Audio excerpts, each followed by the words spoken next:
بسم الله الرحمن الرحيم الحمد لله رب العالمين والصلاة والسلام على نبينا محمد وعلى آله وأصحابه ومن تبعهم بإحسان إلى يوم الدين إن شاء الله የቃዒደቱ ኑራንያን ትምህርት የምንመለከት ይሆናል። ቃዒደቱ ኑራንያ እንግዲህ ቁርአንን ለመቅራት ለማንበብ እንደ ጀማሪ በጣም ሁነኛ አጋዥ ናት ተብሎ ይወሰዳልና ካሉ ቃዒዳዎች ሁሉ በጣም ጥሩ ዝግጅት ያላት ናትና በደንብ በጥሞና እንከታተል ኢንሻአላህ። ለቅርአታችን በደንብ ታግዘናለች ማለት ነው። أعوذ بالله من الشيطان الرجيم بسم الله الرحمن الرحيم خيرا الدرس الأول ለማለት ትምህርት አንድ ማለት ነው። በትምህርት በክፍል በትምህርት የተከፋፈለ ነው። ስለዚህ ክፍል አንድ ወይም ትምህርት አንድ ማለት ነው። ትምህርት አንድ ስለምንድን ነው የምንማረው ካልን ደግሞ ሁሩፉል ሂጃኢል ሙፍረዳ። ሁሩፍ ብሎ ማለት ፊደላቶች፣ ሂጃኢ የአረብኛ ሆሄያት፣ አልሙፍረዳ ነጠላ የሆኑ ማለት ነው። የአረብኛ ፊደላቶች ነጠላ ሆኖ የተቀመጡበትን የምንማርበት ነው የሚሆነው። ስለዚህ ትምህርት አንድ የአረብኛ ፊደላቶችን በተናጠል የምንመለከትበት ነው።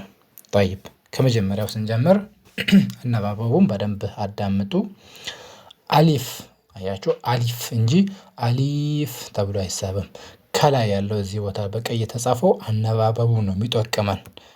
ይሄ ለምሳሌ የአሊፍ ቅርጽ ነው ካልን ከዚያ በኋላ ግን ሲነበብ እንዲህ ነው የሚነበበው የሚለውን ቀዩ ነው የሚጠቅመን። ስለዚህ ቀዩን ማየታችን ወሳኝነት አለው ይህንን ቅርጽ ያለውን ፊደል ለማንበብ። ስለዚህ አሊፍ አንልም፣ አሊፍ። እቺን ደግሞ ባ። ለምን እዚህ ቦታ ላይ ቀዩ መመልከት አለብን እንዴት እንደሚነበብ። እቺን ደግሞ ታ። እቺን ሳ። ጠይብ ጂም፣ ሐ፣ ኾ። ይሄኛውን ለምሳሌ ሀ አንልም። እችኛዋን ወደዚህ ልመለስና ይሄን ሳ አንልም። ቀጥታ እንደ አማርኛ ትንሽ ምላሳችንን ወጣ እናደርጋለን። ምላሳችንን ወደ ጥርሳችን የላይኛው የፊት ለፊት ጥርስ ወደ ፊት ለፊት እሱን ትንሽ አለፍ አድርገን የምላሳችንን ጫፍ እናወጣና ሳ እንጂ ሳ አንልም። ጠይብ እችኛው ደግሞ ሀ አንልም። ደመቅ እናደርጋታለን። በጉሮሮ መካከል ነው የምትወጣው። ሀ እንጂ ሀ አንላትም። ይህችን ደግሞ ኾ እንጂ ካ አንልም። ስለዚህ ይሄን ድምጽ መምጣት አለበት። ኾ በዚህ መልኩ እናንባታለን። እችኛውን ደግሞ ዳል፣ የአማርኛውን ዳል አንልም። ምላሳችን ወደ ጥርስ መባቂያ በፊት ለፊት ጥርስ የላይኛው ወደ መባቂያው ጠጋ አድርገን ዳል እንጂ ዳል አንልም ማለት ነው። እቺን ደግሞ ዛል አንልም። ዛል አያችሁ፣ ምላሳችንን ቅድም ሳ ላይ ምላስ ወደ ውጭ ትንሽ ከጥርሳችን ከላይኛው ጥርስ አለፍ አድርገን እናወጣለን። ከዛ በኋላ ሳ እንላለን እንደተባባልነው። አሁንም ዛልንም ልክ እንደዚሁ ዛል እንጂ ምንለው ዛል አንልም። ምላሳችንን ወጣ ማድረግ አለብን ትክክለኛው ፊደል እንድናገኘው። ይህንን ራ ብለን ቀጠን እናደርግም እንደ አማርኛው። የአረብኛው ወፈር ይላል። ሮ አያችሁ፣ ወፈር ሮ እንጂ ራ አንልም። እችኛዋ ዛ ከፈለግን ዛይ ከፈለግን ዛ እንጂ ዘይን አይባልም። ዛ ቀጥታ ምላስ አናወጣም። ብለን አናወጣም። ቀጥታ ዛ ብለን እንላለን። እችኛውን ደግሞ ሲን። እኛቸውን ሲን ብዬ ቆየሁት ይሄኛው ቀዩ ስለሚጠቅመኝ ነው። እንደዛ ነው የሚነበበው ብሎ እያለኝ ነው ቀዩ። ይሄ ቅርጹ ነው። ግን አነባበቡ የዚህ ቅርጽ ሲን ቅርጹ በጥቁሩ የተጻፈውን አይነት ቢሆንም ሲነበብ ግን በዚህ በቀዩ በተጻፈው መሰረት ነው የሚነበበው ማለት ነው። ስለዚህ ሲን፣ ሺንም እንደዚሁ ሺን። ቀጥሎ ደግሞ ሷድን ነው የምናገኘው። ስለዚህ ሲነበብ ያው እዚህ ቦታ በቀዩ ነግሮኛል። ሶድ ያችሁ በዚህ መልኩ እናነባለን።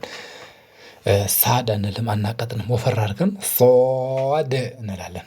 ይህንን ደግሞ ዳድ አንልም፣ ቀጠን አናደርግም። ዶድ በዚህ መልኩ እናነባለን። ጦ አሁን ይሄን ጣ እንልም ጦ በዛ መልኩ ነው የምናነበው። ይሄንን አሁን ዛ እንልም ዞ ወፈር ማድረግ አለብን። አይን አይን ብለን አንልም እንደ ሐምዛ አይን በዚህ መልኩ።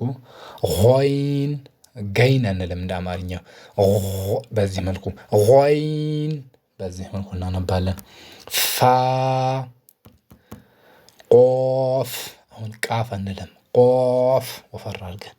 ካፍ ላም ሚም ኑን መርሐባ። ዋው እዚች ቦታ ያለችዋን ዋው ነው እንጂ የምንለው ዋው አንልም። ዋው እንደዚህ ነው የሚነበበው። ያው እዚህ በቀይ ያለው ያስተምረናል እንዴት እንደሚነበብ።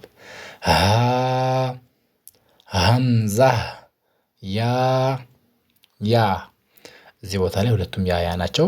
በሁለት ቅርጽ ተማጥታ እንደምትነበብ ሁለት አይነት ቅርጽ እንዳላት ለማሳየት ነው እንጂ ሁለቱም ፊደላቶች ያ ናቸው። ኢንሻአላህ ቀጣዩን በቀጣይ እንመለከታለን። ክፍል በክፍል በደንብ አድርጋችሁ ተከታተሉት። በአላህ ፈቃድ በትዕግስት ከተከታተልን ለውጥ ይመጣል። በአጭር ጊዜ ውስጥ ብዙ ለውጦችን እናገኛለን። እውቀት በአንዴ አይያዝም፣ በአንዴ አይጨበጥም። ዛሬ ነገ ከነገ ወዲያ የሆነችን ነገር በየቀኑ የተወሰኑ ደቂቃዎችን ሰጥተን ስንታገል ስንለፋ ትዕግስት ካለን በአጭር ጊዜ ውስጥ ብዙ ለውጦችን ማምጣት እንችላለን ማለት ነው። ኢንሻአላህ ዩቲዩባችን ላይ እንዲሁ እናስቀምጥላችኋለን ቪዲዮዎችን።